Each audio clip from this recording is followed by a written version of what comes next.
হ্যাঁ, good morning. শুভ সকাল America থেকে। এখন সকাল 8টা 15 মিনিট। আসলে আমরা তো জাতে বাঙালি। আমরা কৃষকদের যেরকম একটা সকালে ঘুম থেকে উঠে যে করণীয় কাজগুলো, সেরকম কাজগুলো এখানেও করি। যেহেতু বাংলাদেশে আমাদের খামার ছিল, গোয়াল ভরা গরু ছিল, ফার্ম ভরা মুরগি ছিল, সেরকম এখানেও সেরকম একটা জিনিস আমেরিকার মাটিতে করার জন্য চেষ্টা করতেছি। এখন 8টা 15 মিনিট সকাল। বাইরের টেম্পারেচার 12 ডিগ্রি ফারেনহাইট। এমন অবস্থায় দেখেন, এই যে কি কারণে এটা বলছি, দেখেন আমার পিছনে দেখা যাচ্ছে এই যে আমাদের কিছু মুরগি পালন করি, এগুলো শখের বসে। মূলত আমার মেয়ে এক রাতের 3টায় কাজ থেকে আসছি, ঘুম হয় নাই, ছেলে মেয়েদেরকে স্কুলে দিয়ে এসে এদেরকে পরিচর্যা করা। সকালে ঘুম থেকে উঠে এদের খাওয়া দিতে হয়। বাইরে তো টেম্পারেচার খুবই খারাপ। আজকে 21 দিন বাইরে টেম্পারেচার আপনার এত ফ্রিজিং যে বাইরে দাঁড়িয়ে কথা বলা যায় না। আজকে তো একটু টেম্পারেচার যদিও লো, 12 ডিগ্রি ফারেনহাইট, মানে হাত পা জ্বলাফরা করতেছে না, দাঁড়ায় একটু কথা বলা যাচ্ছে। কিন্তু বিগত 21 দিন কিন্তু বাইরে দাঁড়ায় কথা বলার কোনো সুযোগ ছিল না। আপনি 5 মিনিট দাঁড়াবেন, আপনার হয়ে যেত, হাত জ্বলাফেরা করতো, মুখ দিয়ে আপনার কথা বাইরে না। আজকের ওয়েদারটা দেখেন, বাইরে এই যে ওয়েদার একটু হালকা আলোকিত আছে, কিন্তু সূর্য আমার পূর্ব দিকে, কিন্তু দেখেন সূর্যকে দেখা যাচ্ছে না, মেঘাচ্ছন্ন আকাশ। হ্যাঁ,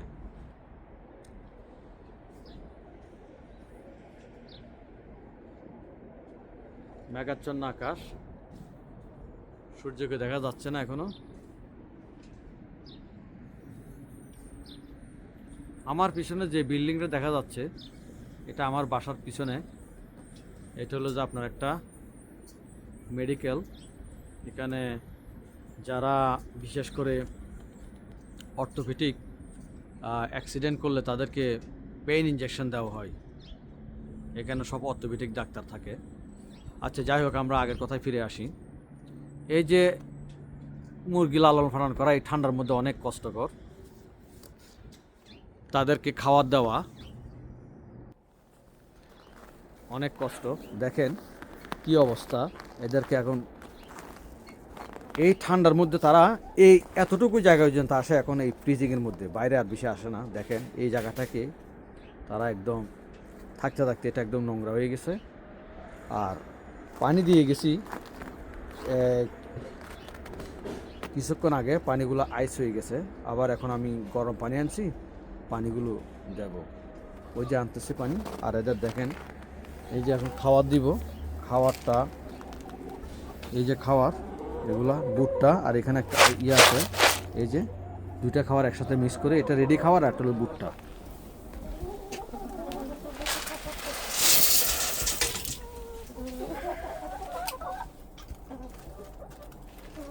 এই ঠান্ডার মধ্যে ঘরটা ক্লিন করা যাচ্ছে না, ক্লিন করা দরকার, কারণ অনেক ডার্টি হয়ে গেছে। এই ঠান্ডার মধ্যে কোনো অবস্থাতে করা যাবে না যতক্ষণ পর্যন্ত না ওয়েদার ঠিক না হয়। দেখেন কেমন ময়লা হয়েছে।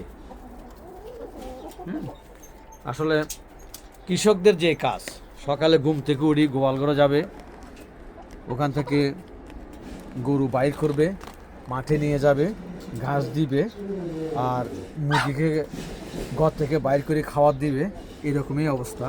আমরাও ঠিক সেরকমই এখানে চেষ্টা করতেছি শখের বসে।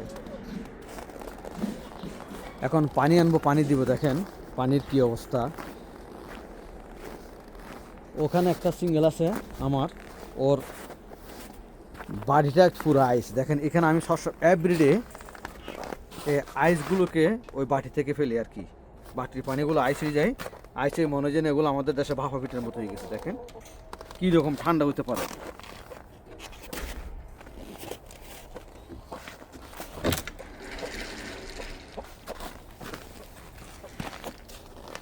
এই যে দেখেন আইস,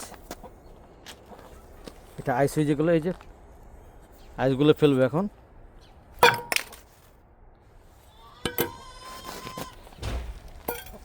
আমি এটাত করে পানি দিই কারণ একটা মুরগি এখানে আছে, কারণ আর এটাকে পুরো গোষ্ঠী সব মিলে ওকে মাইরা রক্তাক্ত করে ফেলে, এই জন্য ওকে আলাদা করে রাখা। এখানেই থাকে এত বিশাল একটা ঘরের মধ্যে।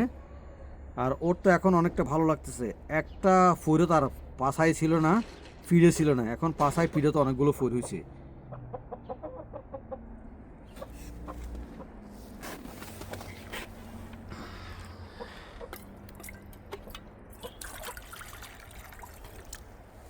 এই পানিগুলো দিব একটু একটু করে, কিছুক্ষণ পরে এটা আবার ইয়ে হয়ে যাবে।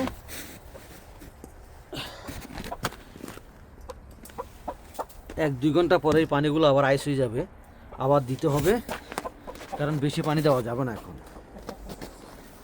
আর আর কিছু পানি ওখানে নিয়ে যাচ্ছি ওই যে ওদের জন্য, ওরা এখন সকালে পানি খাবে। পানিগুলো আইস হয়ে গেছে, এগুলো গরম পানি, পানিগুলো এখন এখানে দিব।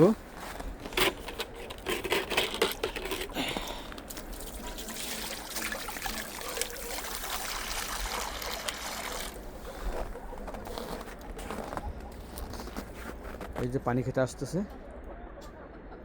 ওরা যখন পানি দেয় না এখান থেকে বসে স্নো খায়।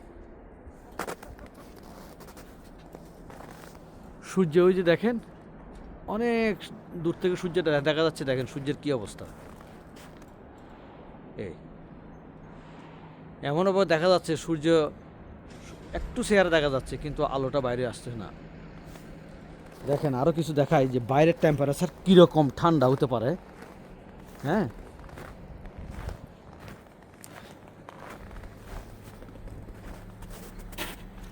এই দেখেন পানিগুলো আইসে পড়তেছিল, আইস আইসগুলো পানিগুলো পড়ার সময় আর এগুলো আর পড়ে নাই, এগুলো এরকম জমাট বাঁধে গেছে। দেখেন কি পরিমাণ ঠান্ডা হলে এরকম হয়।